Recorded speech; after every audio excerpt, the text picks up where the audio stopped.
दोस्तों, आज जो मुद्दे आपके समक्ष हैं उनके दो व्यापक आयाम हैं। एक राजनीतिक है, एक कानूनी है। लेकिन राजनीतिक आयाम सबसे महत्वपूर्ण, सबसे व्यापक, सबसे अहम है। पहले मैं उसका जिक्र करूं संक्षेप में। पहला बिंदु उसका यह है कि जानबूझकर, बार बार, सोच समझकर, एक सूझे बूझे तरीके से इस सरकार ने हर गणतांत्रिक संस्था को खत्म करने का प्रयत्न किया है, उसको चोक करने का प्रयत्न किया है, उसमें रोकथाम करने का प्रयत्न किया है। सबसे बड़ी संस्था उनके मायने में जो उनके लिए बाधा है वो है स्वतंत्र, निष्पक्ष, निडर बोलना, बोलचाल, जो हमारे संविधान की एक महत्वाकांक्षा ही नहीं, एक मानव अधिकार है, मूलभूत। इस सरकार ने, इस केस की बात नहीं कर रहा हूं मैं, श्री राहुल गांधी की, सैकड़ों केसेस में 2014 के बाद ऐसे येन केन प्रकारेण कदम उठाए हैं जो हर नागरिक के स्वतंत्र, निडर बोलने के अधिकार क्षेत्र में बाधा डालें, बार बार। और उसके उदाहरण आप जानते हैं। बोलने की स्वतंत्रता और बोलने के बाद की स्वतंत्रता, दोनों को सीधा निचोड़ने का प्रयत्न किया है सरकार ने बार बार। श्री राहुल गांधी, हम सब जानते हैं, ने निडरता से बार बार संसद के अंदर और संसद के बाहर अपने विचार रखे हैं, जनहित में रखे हैं, जनता के सामने रखे हैं, जनता के लिए रखे हैं। उन्होंने सामाजिक, आर्थिक, राजनीतिक, विदेश नीति इत्यादि इत्यादि सब मुद्दों पे पूरा बोला है, बिना झिझक के बोला है। और वो आज उसकी कीमत चुका रहे हैं, क्योंकि उनके सवाल, उनके वक्तव्य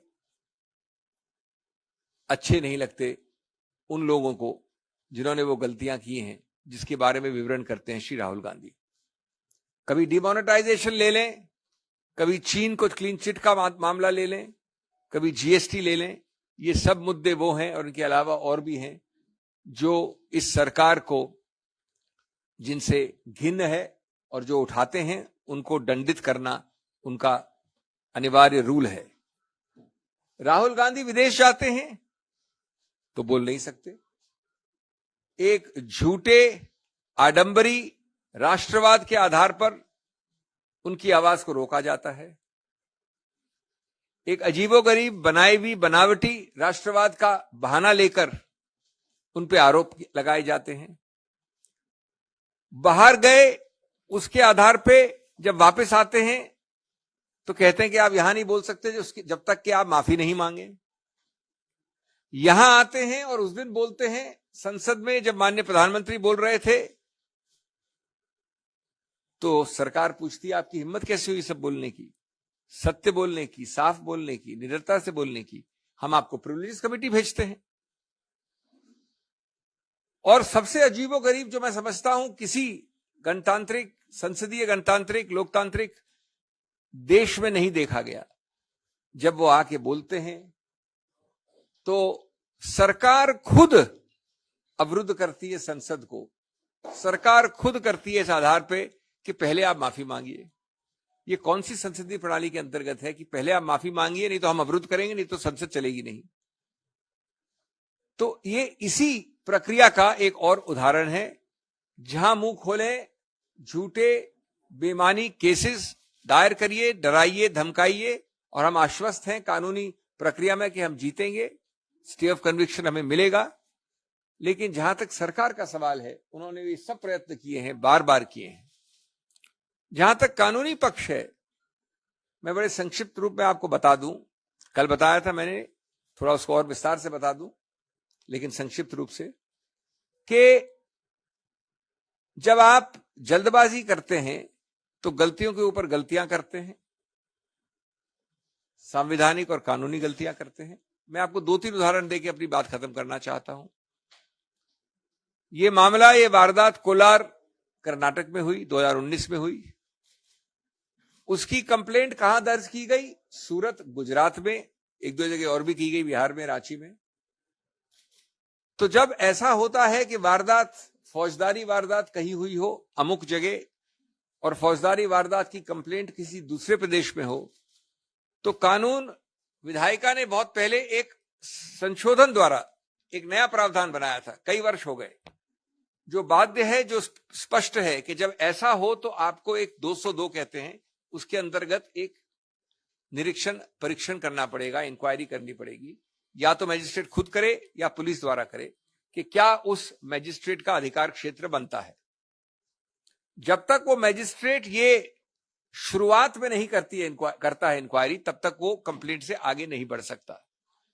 रोचक बात यह है कि ये मुद्दा स्पष्ट रूप से इस श्री राहुल गांधी केस में उठाया गया, जजमेंट में लिखा है, लेकिन निर्णित कहीं नहीं है। ये इंक्वायरी कहीं नहीं हुई गुजरात मैजिस्ट्रेट द्वारा, यद्यपि ये मामला आया है कोलार, कर्नाटक से। ये एक उदाहरण है कई और अहम मुद्दों का के साथ। एक दूसरा उदाहरण, और आप अपनी कंक्लूजन लगा सकते हैं, जो मैं आपको 3 तारीखें देना चाहता हूं। एक विचित्र बात हुई, जो याचक है, इसमें कंप्लेनेंट है, वो अप्रैल में 2019 में कंप्लेंट फाइल करता है। 2021 जून में श्री राहुल गांधी उस मैजिस्ट्रेट के सामने पेश होते हैं जो सूरत का मैजिस्ट्रेट था, उस वक्त एक मिस्टर दवे थे। 1 साल तक रुकने के बाद याचक वापस एक अर्जी देता है कि श्री राहुल गांधी वापस पेश हो। जब मार्च 2022 यानी पिछले वर्ष वो दूसरी याचिका बार बार उनको बुलाकर तंग करने की प्रक्रिया पे मैजिस्ट्रेट वो खारिज कर देता है, तो याचक कंप्लेनेंट हाईकोर्ट जाता है और अपनी कंप्लेंट का खुद एक स्टे ले लेता है। अपनी कंप्लेंट का खुद स्टे कि ये आगे नहीं चलेगी। 1 साल तक वो पड़ी हुई है, 11 महीने से उसका कुछ नहीं करता है, सब कुछ ठीक है उसके लिए। अचानक वो वापस जाके फरवरी इस वर्ष फरवरी में, यानी पिछले महीने, हाईकोर्ट को कहता है कि साहब अब काफी एविडेंस आ गई है, अब मैं अपनी खुद का स्टे को वापस लेना चाहता हूं, स्टे को आप निरस्त कर दीजिए, यानी स्टे को स्टे कर दीजिए, स्टे को हटा दीजिए। हाईकोर्ट करता है और वापस जाके मैजिस्ट्रेट जो अभी तक बदल गया है, एक नया निर्णय आ जाता है जो अभी कल आया। आप अपने आप चित भी अपनी, पट भी अपनी, अपने आप लकीरों के बीच क्या हो रहा है समझ सकते हैं, संज्ञान कर सकते हैं। मैं अंत में ये कहूंगा, श्री राहुल गांधी की आवाज इतना आसान नहीं है दबाना, कांग्रेस की आवाज इतना आसान नहीं है दबाना। आप देख रहे हैं कल से आज और आगे चलेगा एक अभियान, एक विरोध, चाहे वो डिस्ट्रिक्ट पे हो, ब्लॉक पे हो, प्रदेश पे हो, और चाहे वो संसद और संसद के बाहर हो। ये आवाज रुक नहीं सकती है। जो तथ्य मैंने आपको बोले हैं ये बिल्कुल सामने उजागर किए जाएंगे, लेकिन साथ साथ हमें पूरा विश्वास और आश्वासन है कि ऐसी चीज जो कानून में गलत है, हम आश्वस्त हैं कि उसका सही रूप से अवलोकन किया जाएगा बड़ी अपील वाली अदालतों द्वारा, और हमें कन्विक्शन का स्टे जल्द से जल्द मिलेगा। एक अंत में बात आपको और मैं शेयर कर लूं जो कल नहीं बोली थी। हम चाहे उसको हम समक्ष रखें या न रखें, उसके ऊपर हम एक्शन ले या न ले, लेकिन आपके साथ अवगत करनी आवश्यक है। उसके 2 पक्ष हैं, मैं ये नहीं कह रहा हूं कि एक ही पक्ष है। एक प्रावधान है हमारे संविधान में 103, उस प्रावधान के अंतर्गत डिस्क्वालिफिकेशन जिसको कहते हैं, जहां सांसद का सवाल है, वहां सिर्फ माननीय राष्ट्रपति कर सकता है। ये लिखा है प्रावधान में, किसमें? संविधान के प्रावधान। और साथ साथ ये लिखा है कि संविधान के प्रावधान के अंतर्गत जब राष्ट्रपति करता है तो उसको पहले एक सुझाव, एक रिकमेंडेशन लेना पड़ता है चुनाव आयोग से। ये तो मानी हुई बात है कि इस बार राहुल गांधी के विषय में नहीं हुआ, ये न कुछ पहले विषयों में ऐसा हुआ है। अब इसमें जो दूसरा पक्ष है वो ये है कि चुनाव आयोग का मानना है, और चुनाव आयोग इसी प्रक्रिया को फॉलो करती है और केसेस में, कि जब कन्विक्शन कोर्ट द्वारा है, न्यायपालिका द्वारा है, तो राष्ट्रपति के पास जाने की आवश्यकता नहीं है। इसलिए हम चुनाव आयोग उसको कभी भी नोटिफाई कर सकते हैं। हमें राष्ट्रपति के पास सुझाव लेके जाना और राष्ट्रपति की अनुमति लेने की आवश्यकता नहीं है। जो रोचक कानूनी मुद्दा इसमें उठता है वो ये है कि संविधान में जो लिखा है 103 में स्पष्ट लिखा है, उसको क्या चुनाव आयोग तो क्या उच्चतम न्यायालय भी क्या बदल सकता है? सिर्फ इस आधार पे कि एक केस था लोक प्रहरी का, उस केस में चुनाव आयोग ने स्टैंड अपना रखा था। उच्चतम न्यायालय ने यह नहीं कहा कि वो स्टैंड सही है या गलत है, लेकिन उसके बाद से चुनाव आयोग ने एक सर्कुलर निकाल रखा है जिसमें वो कहते हैं कि जहां पर कन्विक्शन कोर्ट द्वारा है वहां पर हम राष्ट्रपति के पास नहीं जाएंगे, न जाना आवश्यक है। तो ये एक विरोधाभास है। संविधान के टेक्स्ट को आप ज्यादा महत्व देंगे या चुनाव आयोग की प्रक्रिया को? इसका उत्तर मैं समझता हूं सीधा है। तो ये भी एक शायद त्रुटि है इस प्रकार के 24 घंटे में निकाले हुए चुनाव आयोग के नोटिफिकेशन की। बहुत बहुत धन्यवाद। साथियों, जो अभी अभी सिंघवी जी ने कहा है, मैं एक दो बात और कहना चाहता हूं। बिल्कुल साफ है कि भारत जोड़ो यात्रा से बीजेपी बहुत घबराई हुई है, बौखलाई हुई है, बहुत परेशानी में है, क्योंकि वो जानती है, उनको फीडबैक मिला होगा कि भारत जोड़ो यात्रा ने न केवल कांग्रेस संगठन में नई उमंग जगाई है, पर सारे देश में एक नई उत्साह, एक नया भविष्य का रास्ता दिखाया। कई महीने से वो भारत जोड़ो यात्रा को बदनाम करने में लगी हुई थी, और मैं समझता हूं कि आज जो हमने देखा है, ये डिस्क्वालिफिकेशन, एक तरह से आप देख सकते हैं कि जैसा कि अभिषेक सिंघवी जी ने कहा, राहुल जी को कीमत चुकानी पड़ी उस भारत जोड़ो यात्रा की सफलता के कारण। दूसरी बात, सिंघवी जी ने तो कहा कि 2014 से राहुल जी मोदी सरकार की नीयत और मोदी सरकार के नीतियों के खिलाफ अपनी आवाज संसद के अंदर और संसद के बाहर उठा रहे हैं। ये नोटबंदी के बारे में इन्होंने जिक्र किया, जीएसटी के बारे में इन्होंने जिक्र किया, चीन को जो जून 2020 में प्रधानमंत्री ने क्लीन चिट दिया उसका भी सिंघवी जी ने जिक्र किया। पर मैं एक और मुद्दों का जिक्र करना चाहता हूं जिसके वजह से आज राहुल गांधी जी को कीमत चुकानी पड़ी है, और वो ये है अडानी का महाघोटाला। जब से राहुल गांधी जी विपक्ष में संसद में बोले थे, 50 मिनट का भाषण था, ज्यादातर उसका एक्सपंज भी कराया गया, और जिस तरीके से 16 पार्टियों ने एक होकर 5 फरवरी से जेपीसी की मांग की इस घोटाले में, क्योंकि ये घोटाला सिर्फ अडानी से संबंधित नहीं है, ये घोटाला प्रधानमंत्री की नीयत और प्रधानमंत्री की नीतियों से भी जुड़ा हुआ है। इसीलिए हमने जेपीसी की मांग की, आज भी हमने मांग की, कल भी हम करेंगे, परसों भी हम करते रहेंगे। और इस अडानी घोटाले से ध्यान हटाने के लिए आज इनको कीमत चुकानी पड़ी है। तो एक तरफ राहुल गांधी जी की कोशिश और दूसरी तरफ प्रधानमंत्री की साजिश। ये साजिश बनाम कोशिश, एक तरीके से आप इस तरीके से देख सकते हैं। सिंघवी जी ने तो कहा कानून के अनुसार अगले कदम हम लेंगे, समय है हमारे लिए, और कानून में कई ऐसे दरवाजे हैं हमारे लिए तो हम खटखटाएंगे। पर ये सिर्फ कानूनी मुद्दा नहीं है, ये मौलिक तौर से राजनीतिक मुद्दा है। मैं बार बार कह रहा हूं, आज भी दोहराऊंगा, ये प्रतिशोध की राजनीति, धमकी की राजनीति, उत्पीड़न की राजनीति का एक नतीजा है, एक मिसाल है।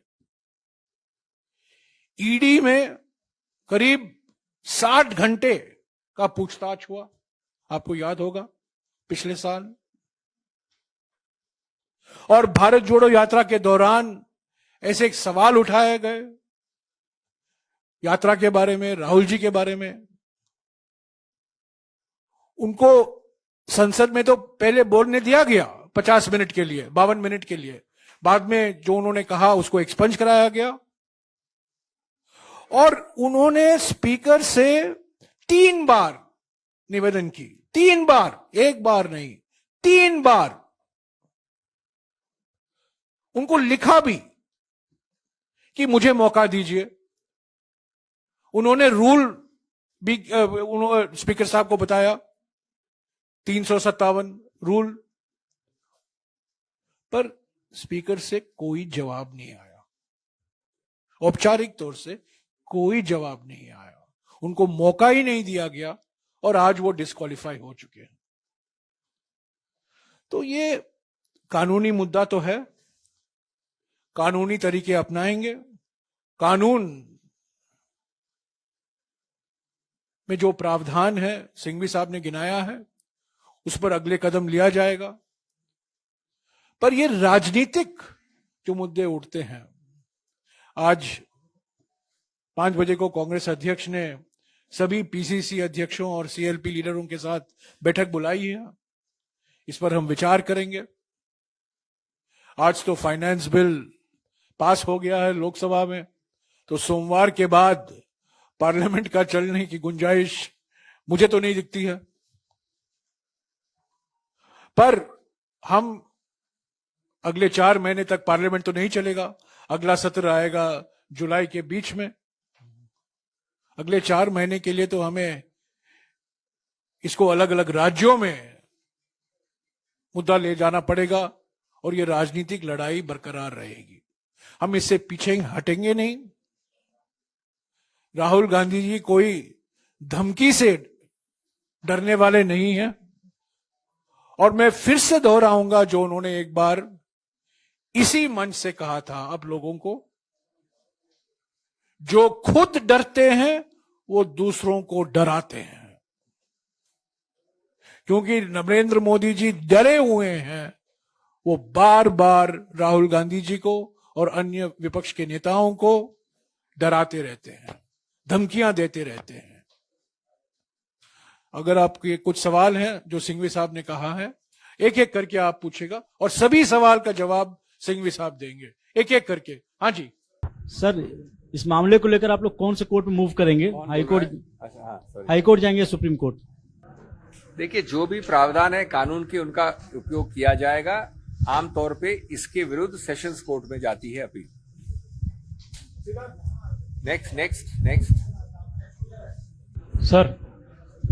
सर मेरा सवाल आपसे ये है कि राजनीतिक तौर पर आप लड़ाई लड़ने की बात कर रहे हैं, लेकिन कांग्रेस ये बात अब तक बाहर क्यों नहीं समझा पा रही कि ये राहुल गांधी के पास के ऊपर जो मुकदमा लगा वो डेफॉर्मेशन का केस है, कोई करप्शन का केस नहीं है।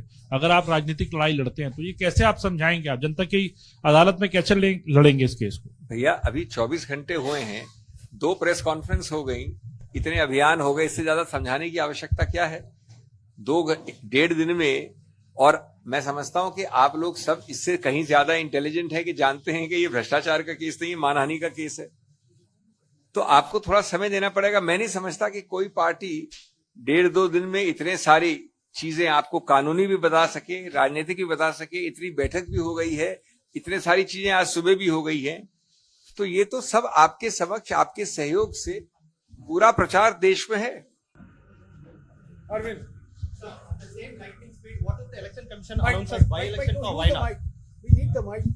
the same lightning speed, what if the election commission announces by-election for Wayanad Parliament constituency? I am not going to be surprised at all.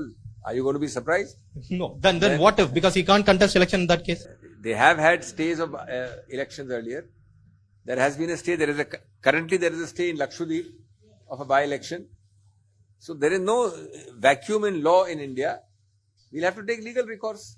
The point is not legal recourse. The point is, if you are the government, is it fair that today the judgment comes, tomorrow you announce the disqualification, that is today, and day after, that is on Saturday, you announce a by-election. It is not legal. You judge for yourself the malafide, the malice, the fear, the arbitrariness, the political retributive spirit. That's the real point.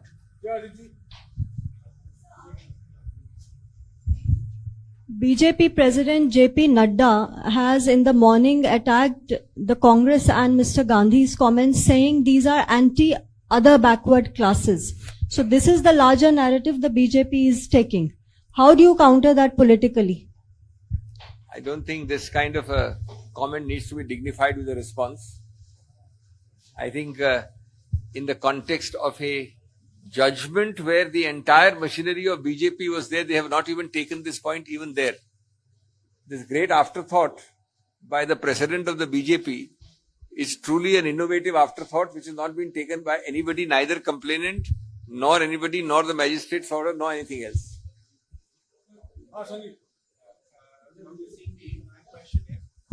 My question is more in the nature of a clarification. Suppose you get a stay on the conviction by a higher court, does the disqualification gets annulled automatically? Which means, is his membership restored automatically? My view is yes.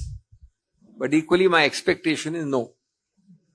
No, what does my precedent view is say? that the foundation, that there is nothing specific. Because everything is not written down. Good governance, common sense, fair play is assumed by the writers who make the law and make the constitution. They don't write down that if X happens, then Y must automatically follow. But I'm asking something which will appeal to your common sense.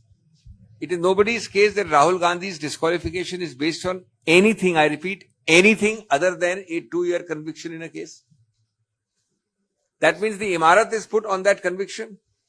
जिस इमारत का आप अगर उसकी नींव हटा देंगे, तो इमारत कैसे खड़ी होती है, सिर्फ ये मोदी जी और सरकार जान सकती है. Hi, good afternoon, sir. Ashmit from CNBC TV 18. Dr. Sevi, questions for you. Do you require merely a stay of the sentence, but also a stay of the conviction, one? And two, are we also likely to expect a challenge to the notification that came earlier today from the Lok Sabha Secretary? Sir, stay of sentence has been already given by the judgment itself. So obviously this whole debate since yesterday is nothing to do with stay of sentence. Stay of sentence is given by the judgment for 30 days yesterday itself. In law, for the disqualification not to attach, you need a stay of conviction. Stay of conviction needs time, reasonable time, for a person to exercise his appellate rights. The court which gives the conviction cannot state itself, the magistrate's court. So the man has to draft on a 170-page judgment a paper book of appeal. He has to consult his advisors. He has to then file, he has to then list. This takes 2-3 days. Forget the law. The election commission is so much in a hurry that it goes and disqualifies him within 24 hours. Obviously, he will have to go, as the previous question, and get a stay of conviction. Sir मैं news 24 से ऋषिकेश कुमार हूँ. Sir जब आप news 24 से Rishikesh Kumar, sir जब आप कह रहे हैं कि गुजरात के सेशन कोर्ट में जाएंगे हम, सूरत सेशन कोर्ट में, फिर हाई कोर्ट, फिर सुप्रीम कोर्ट, तो सवाल लोग पूछ रहे हैं कि फिर 2024 में प्रधानमंत्री के मुकाबले चेहरे का सवाल कहाँ रह जाएगा, जब प्रधानमंत्री के लिए आप लोग राहुल गांधी जी को सामने आगे करेंगे, जब वो रहेंगे ही नहीं, लोग सवाल लड़ने आपको ये इल्म कैसे हो गया कि स्टे ऑफ कन्विक्शन के लिए आप 2024 से लिंक कर रहे हैं? स्टे ऑफ कन्विक्शन हम तुरंत मांगेंगे और ये प्रक्रिया मैं नहीं समझता कि कुछ हफ्तों से ज्यादा होगी. 2024 तो अभी दूर है. Will this legal challenge of yours will be a race against time, because you also need to give Rahul Gandhi, or try to give Rahul Gandhi, a chance to fight the next election? No, Saubhat, that's pretty much the last question. 2024 is relatively far away. We are talking of weeks. We are going to appellate court and the further court within days, and we are seeking not a final hearing of the conviction, we are seeking a stay of conviction. An interim stay of conviction is a much shorter procedure. If there is any delay in it, we will go to the High Court and up to the Supreme Court. It is but obvious that in the meanwhile, if you try to short-circuit the proceedings by having by-elections, that will also have to be stayed. Here is Sandeep from Bartaman newspaper. अगर conviction पे stay हो जाए या पूरा खारिज हो जाए तो ऑटोमेटिकली राहुल गांधी इलेक्शन लड़ सकते हैं ना? अगर कन्विक्शन में स्टे होगा तो निश्चित रूप से लड़ सकते हैं। अच्छा, तो वो 6 इयर्स वाला नहीं हाँ, एप्लीकेबल बिल्कुल होगा? नहीं, बिल्कुल। इसीलिए तो नहीं applicable. Okay, thank you very much. Sir, ये जो बैटल है आपका लीगल के साथ साथ क्या पॉलिटिकली भी लड़ेंगे या तो कैसे? हम सब ने अभी आपके समक्ष, मैंने शुरुआत राजनीति से की, उसके बाद कानून पे गया। मेरे काबिल मित्र मिस्टर जयराम रमेश ने आपको एक और राजनीतिक पहलू और आयाम बताया। तो निश्चित रूप से ये राजनीतिक लड़ाई है, सामाजिक लड़ाई है, जनता के सामने एक लड़ाई है और एक कानूनी लड़ाई अलग है।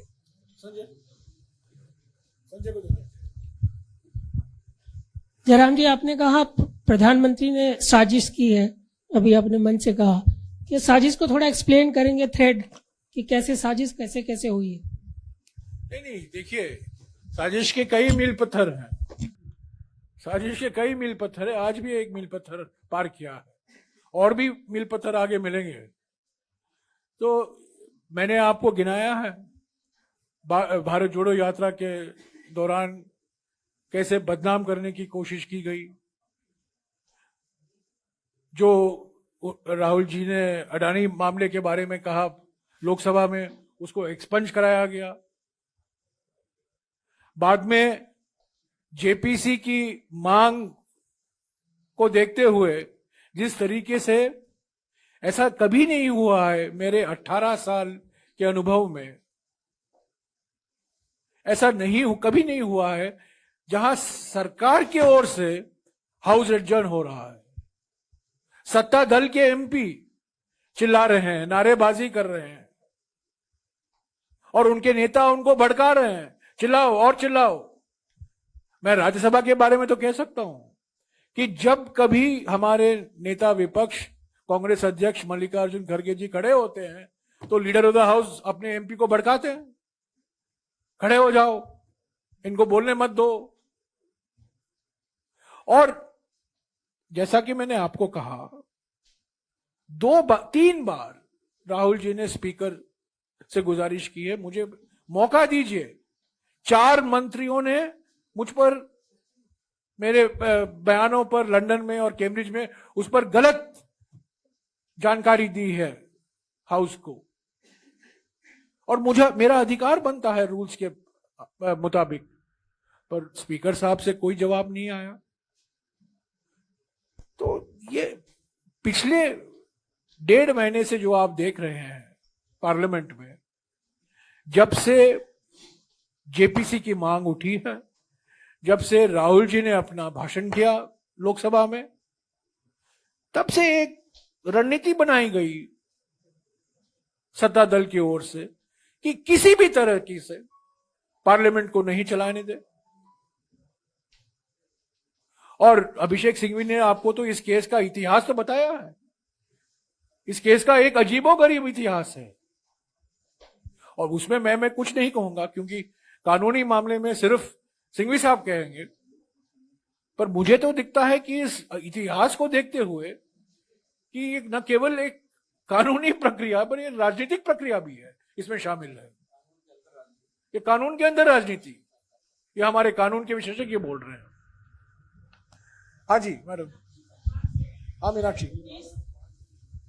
सर, ये मिले हुए 30 दिनों के अंदर अगर बाई इलेक्शन वयनाड का डिक्लेयर कर दिया जाता है, उस मामले में क्या रहेगा? मतलब कानूनी हुआ है पहले, कर दिया जाता नहीं, ये हुआ है पहले। अभी मैंने बताया आपको लक्षद्वीप का उदाहरण, उसका कानूनी प्रतिबंध लगाना पड़ेगा उस पर। जब मेरा याचिका निर्णित हो रही है और मेरे कन्विक्शन के स्टे का संभावना है, तब तक अगर आप दूसरा चुनाव कर लेंगे और दूसरे चुनाव में ये चुनावित होके आ गए, तो ये तो हद दर्जे की ही आर्बिट्रेरीनेस होगी। तो बिल्कुल कोर्ट के दरवाजे खटखटाने पड़ेंगे। There is no time frame, it is logistics. The Honorable Election Commission, Speaker, ruling party all knows commonsensically there is a logistical issue. Consult lawyers, draft something, file something. Any reasonable good governance norm should mean that you hold your hands till then. That's all.